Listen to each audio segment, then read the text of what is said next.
Voilà, alors la vie spirituelle commence ici. Il y a 12 polygones. Dans chaque polygone, eh bien, il y a une parole tirée ou de l'Évangile ou de l'Ancien Testament. Alors ici, c'est écrit en hébreu, kérim. Kérim signifie vigne. Dieu nous considère comme sa vigne et nous, bien à la fin de notre vie, il faut que nous lui apportions du beau fruit. Et puis alors vous savez, Dieu s'est révélé au peuple juif en Palestine et il parlait l'hébreu et l'araméen. Voilà. Il y a une disposition spéciale du triangle. Il invite à rentrer peut-être. Alors c'est du cuivre fondu, incrusté dans la pierre. Ah, d'accord. Ensuite, il y a le carré. Alors, vous savez ce que signifie le carré? Le carré, c'est dans lequel nous ne pouvons pas vivre. La terre, le feu, l'eau et l'air. Alors, ici, c'est écrit en grec. Jésus-Christ Sauveur. Vous savez qu'après la Grèce a été convertie à la première. Voilà pourquoi c'est écrit en grec. D'abord, la Bible elle a été écrite d'abord en hébreu et ensuite en grec. Puis, alors,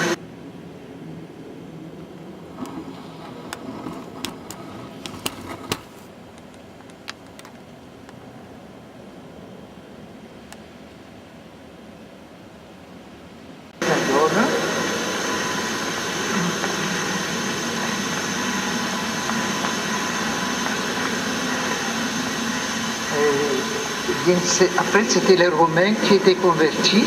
Voilà pourquoi c'est écrit en latin Animus, l'agneau de Dieu. Et puis, alors, la Bible elle a été écrite après en latin, et puis après dans toutes les langues, dans les langues populaires. Le pentagone, ça symbolise quoi sur Nectile? Eh bien, 5 angles. C'est le pentagone. Ah.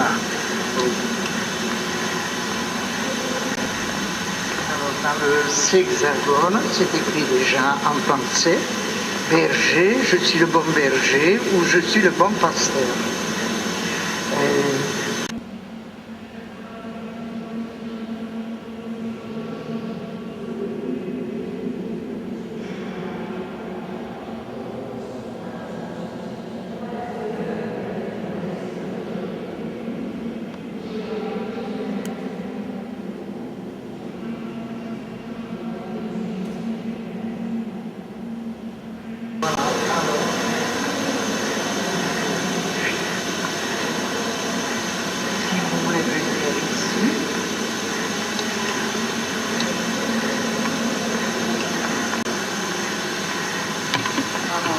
Celui-là, je crois qu'il a 10 ans, je crois que c'est un décadron.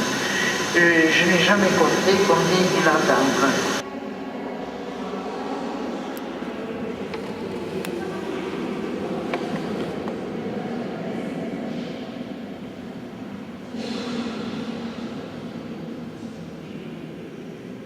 Eh bien, ce baptistère, il a été trouvé dans les fouilles en 5 morceaux.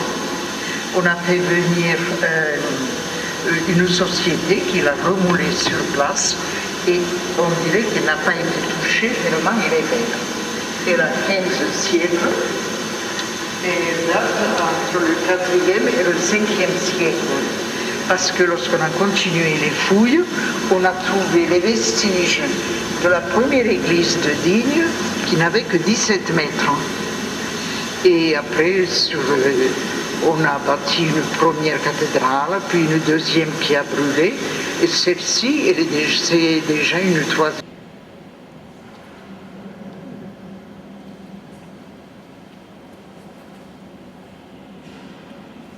C'est en quoi comme matière? Qu'est-ce que c'est ça? C'est de la pierre d'ici. Je n'y entends pas trop. C'est pas grave. On dirait qu'il y a de l'argile, je sais pas. Ça doit peser plusieurs tonnes, ça, parce que c'est très lourd, ça, c'est une grosse structure comme ça.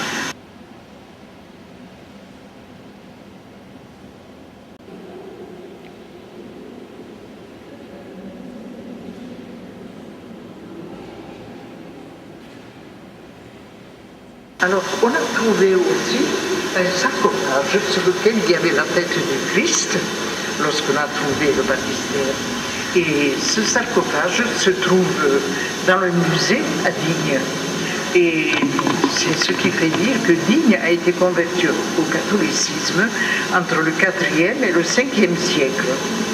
Et lorsqu'ils ont continué les fouilles, ils ont trouvé les vestiges de construction romaine, mérovingienne, carolingienne, millénaire.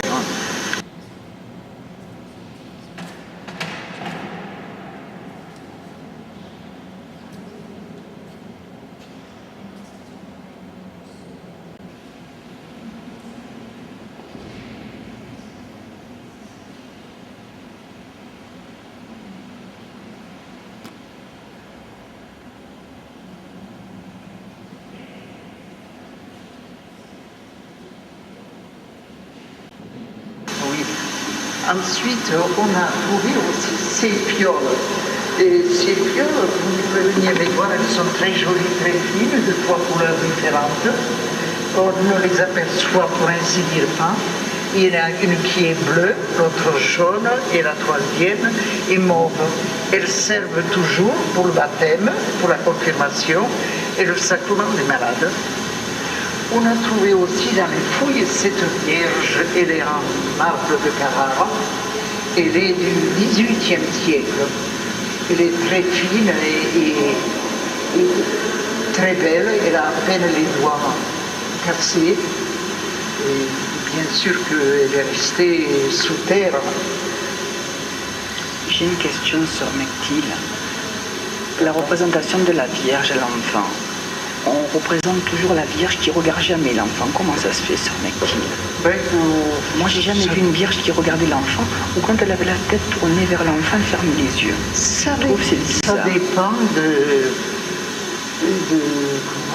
des sculpteurs, moi, je pense. J'ai jamais vu une sculpture sur Mechtil. Parce que peut-être qu'on ne leur a jamais dit comment il fallait les représenter.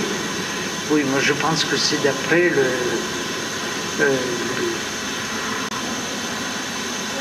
la représentation du sculpteur. Oui, c'est l'interprétation qu'il a eu.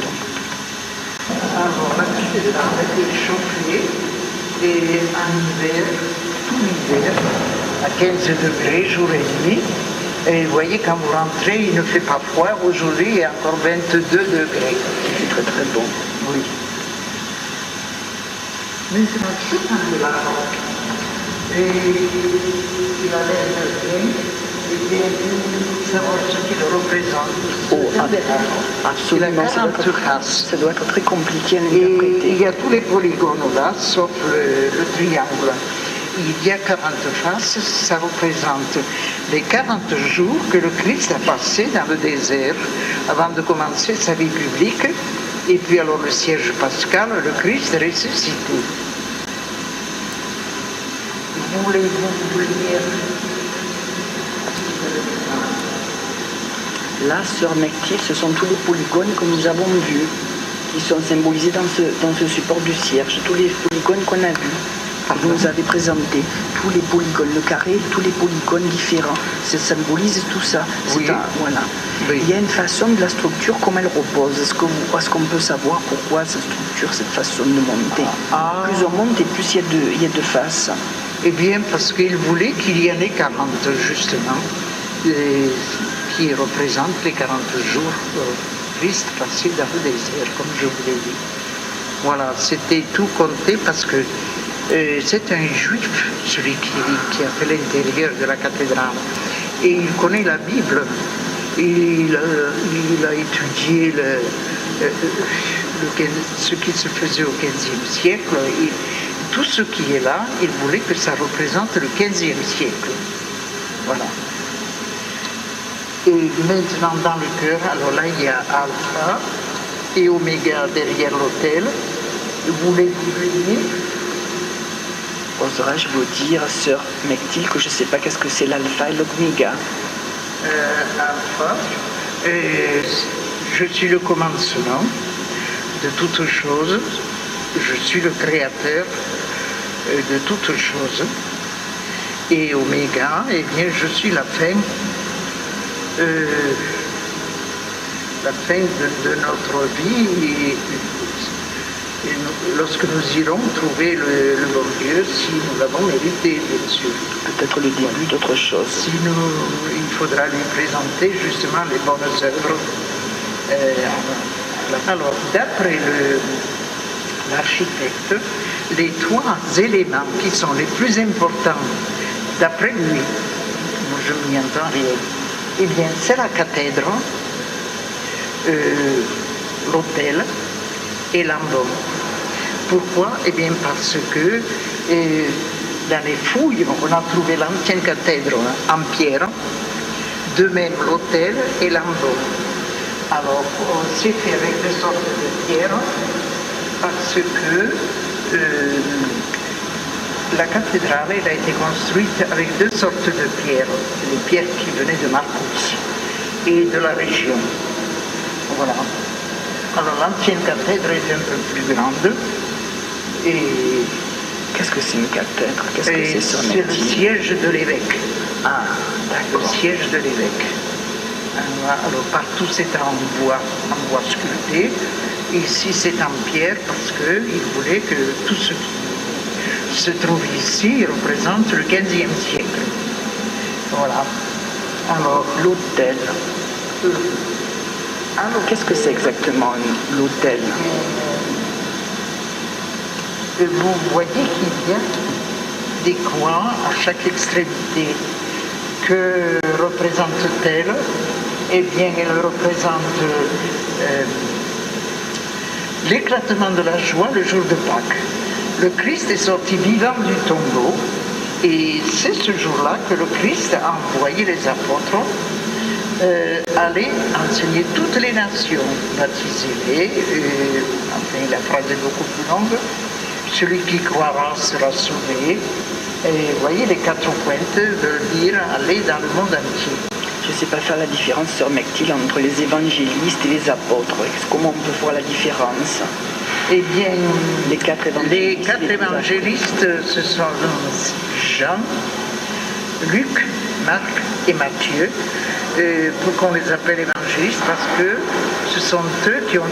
Et les autres n'ont pas écrit. Ils propagent la bonne nouvelle, la bonne parole, voilà. les apôtres. Oui. Ah, ok. Et maintenant, vous voyez ces deux candélabres. Et bien, il y en a un qui a 6 faces et l'autre en a 8. Pourquoi? Eh bien, parce que ça représente les 14 stations du chemin de croix. Est-ce que d'un côté il y en a 6, de l'autre côté il y en a 8, est-ce qu'il y a une disposition particulière pour chacun d'entre eux? Je ne pense pas. Oh, nous n'avons eu que cette explication-là. Alors, vous voyez ici des médaillons, il y en a de tout le long des deux côtés. Et bien dans ce médaillon, on représentait les 12 apôtres. Et ici, il y avait l'armoirie de l'évêque. D'accord. Dessus sont, j'ai pas retenu son nom, le nom de cette... La cathèdre. Dessus la cathèdre. Oui. Mais je vous donnerai une feuille. Ces feuilles-là sont gratuites. Je vous en donnerai une. Merci. Alors, au-dessus de l'évêque, il y a une flamme du Saint-Esprit, puisque l'évêque représente le Christ sur la terre. Voilà, maintenant, les vitraux, d'après vous, est-ce que c'est moderne ou bien c'est ancien? Il est vrai que j'ai triché un peu, sœur Mechtil, et je me suis un peu renseignée avant de venir. Il est vrai que c'est très moderne, mais j'aurais bien aimé voir la luminosité à partir de ces vitraux. Peut-être c'est pas la bonne heure. Et bien, ces vitraux ne sont pas modernes du tout, parce que dans les fouilles, on a trouvé un vitrail Et au XVe siècle, on les faisait déjà ainsi, c'est souffler à la bouche. Les cives sont soufflées à la bouche. Alors la lavande, couleur de la lavande, parce que Digne est la capitale de la lavande. Ensuite le vert représente l'espérance, le jaune l'Eucharistie. Et puis alors la flamme du Saint-Esprit au-dessus de l'évêque, puisqu'il représente le Christ sur la terre. Et donc, si vous levez les yeux, vous voyez la croix là-haut. Et en fait, c'est difficile de lever la tête. C'est impressionnant ici. On a un peu le vertige. Nous la voyons mieux. Et que représente-t-elle? Eh bien, jusqu'au XVe siècle, on ne parlait que du Christ ressuscité. Et bien sûr qu'il est vivant, le Christ. Mais on ne voulait pas qu'on oublie que le Christ est mort sur la croix. Et on s'est mis à faire des crucifix. Dans le nord, dans certaines églises, vous trouverez encore des croix comme celle-ci. Elle est vraiment carrée. Non, pas tout à fait carrée. Ah bon, j'ai pas c'est un losange ou c'est un plutôt losange. Ah, oui. Alors, c'est parce qu'on a trouvé une ancienne croix dans les fouilles qu'on a remis cette croix là-haut. Mais elle est neuve, bien entendu. Elle est constituée de 13 morceaux en pierre. Et ça représente le Christ et les 12 apôtres, ou bien les 12 tribus d'Israël. Et il y en a qui disent qu'elle représente aussi le Christ qui nous ouvre ses bras. Et nous sommes l'escabeau de ses pieds. Maintenant, si vous faites le tour autour de l'autel, les couleurs changent des cibles. Vous pouvez faire le tour si vous voulez. Je ne sais pas si c'est bien l'heure.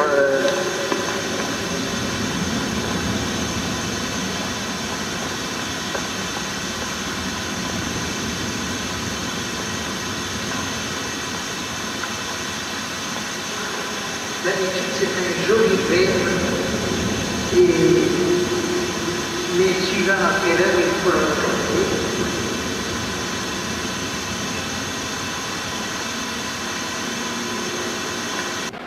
Ça devient rose au-dessous, la flamme en bas.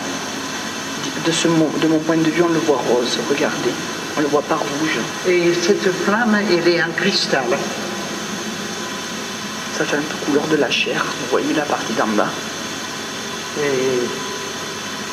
On dirait une rosace, je ne sais pas, parce que on y voit quelque chose. Moi, je dirais plutôt une rosace à la partie inférieure, mais ça c'est, je ne sais pas, comment vous le voyez, vous? Je vois plutôt une fleur. Une fleur. Ou un papillon, je vois plutôt un papillon, semble-t-il. Un papillon avec des ailes couleur de chair. Mais ça se transforme, ça reste pas pareil. Hein. D'une fleur, je le vois que ça passe à un papillon, et puis maintenant je vois que ça devient autre chose.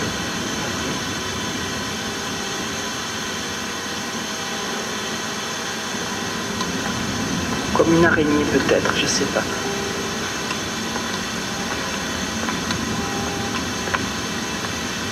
Et ceci alors, sur si vous regardez le cœur, vous voyez qu'il est beaucoup plus bas et plus étroit que la nef. Et pourquoi? Eh bien parce qu'il n'y avait ni électricité, ni micro. Pour qu'on entende la voix de célébrant jusqu'au fond, on a fait le cœur beaucoup plus bas. Et là, il y a un vitrail pour la vue du célébrant. Donc là où il y a l'autel, ça s'appelle exactement Sornectil, cet endroit, c'est le cœur. Le cœur, oui. Ouais, et cette partie s'appelle la nef. D'accord. Est-ce que le est-ce que le cœur, c'est comme si c'était le haut du corps ou la tête, et la nef le corps, et l'autel le cœur, ou éventuellement les poumons? C'est-à-dire qu'elle est bâtie en forme de croix. Vous voyez, la tête, et puis alors les bras, et d'ailleurs toutes les cathédrales et certaines églises sont bâties en forme de croix. Oui. C'est comme au Moyen-Âge, au 15e, après le Moyen-Âge au 15e, ça se bâtissait comme ça. Elle a été achevée au début du XIVe siècle.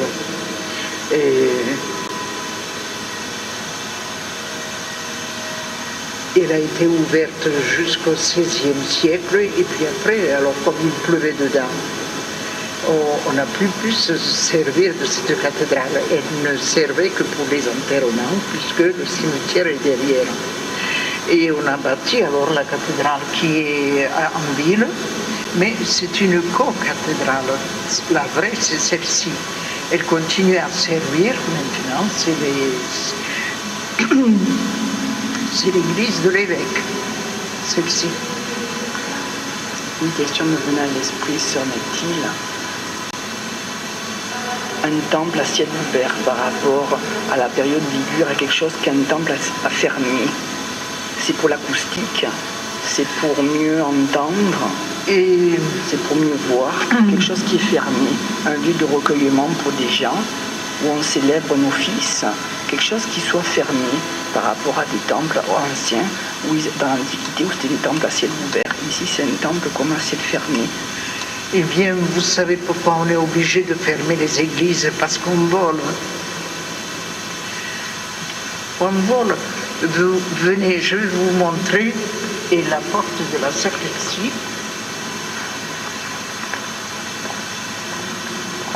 Là, on passe devant, sœur Mechtilde, comment ça s'appelle, cet endroit?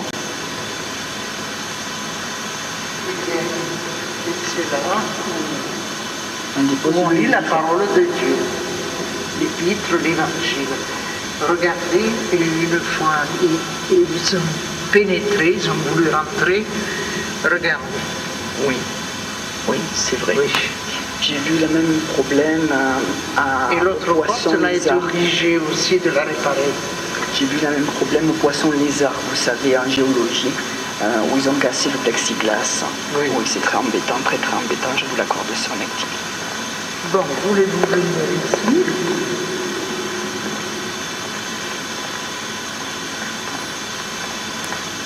Voilà, bien ici c'est le maître de ces lieux, Hiérocèle-Sacrement.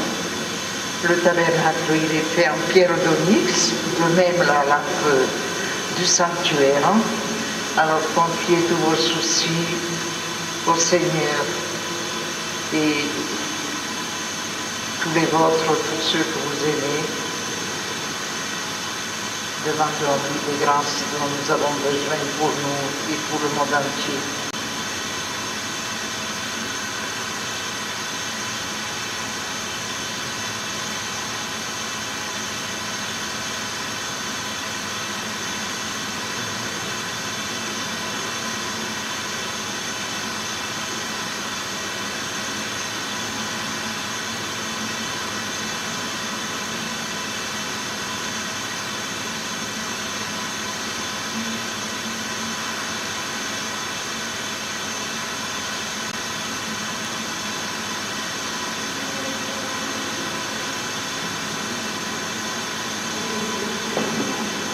Voilà, alors maintenant,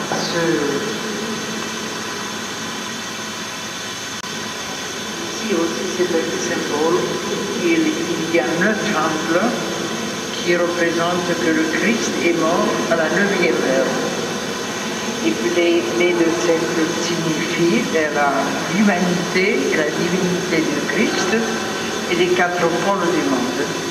La divinité dans lequel, sœur Mechtilde, celui intérieur ou celui extérieur? C'est pareil, que ce soit l'un ou l'autre, je ne sais pas. Et c'est toujours en cuivre, incrusté dans la pierre. C'est du cuivre fondu, incrusté dans la pierre, oui. Oui, vous ne trouverez ces symboles dans aucune cathédrale. Il a fait une grande démarche, le concepteur. Oui. Il a fait une grande recherche avant de faire ces symboles. Il a beaucoup travaillé. Il a beaucoup étudié ce qui se faisait au XVe siècle et ce qu'on pouvait mettre ici, parce que la cathédrale est sobre, il est pour ainsi dire plus rien. Il a voulu qu'elle ait son cachet spécial. Et elle l'a maintenant. Oui. Vous voyez qu'il a pourvu même aux portes de secours, puisqu'il y a des portes des deux côtés. Et là, l'endroit où on lit la parole. L'épître, la parole de Dieu. L'épître, l'évangile, le prêtre prêche ici, devant l'auditoire. Il y a un nombre particulier peut-être on appelle... c'est marqué là-dessus. Et que je le sais.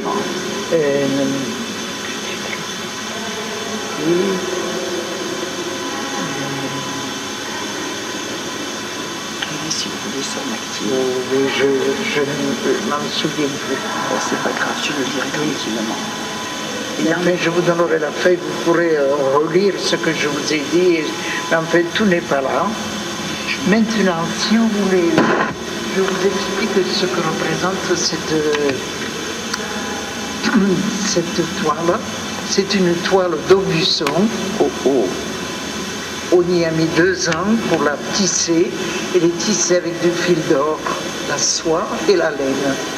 On a choisi les couleurs liturgiques, le blanc, le rouge, le blanc pour la joie, le rouge pour les martyrs, le vert et comme joie après Pâques du Christ ressuscité, le vert pour l'Avent et le Carême.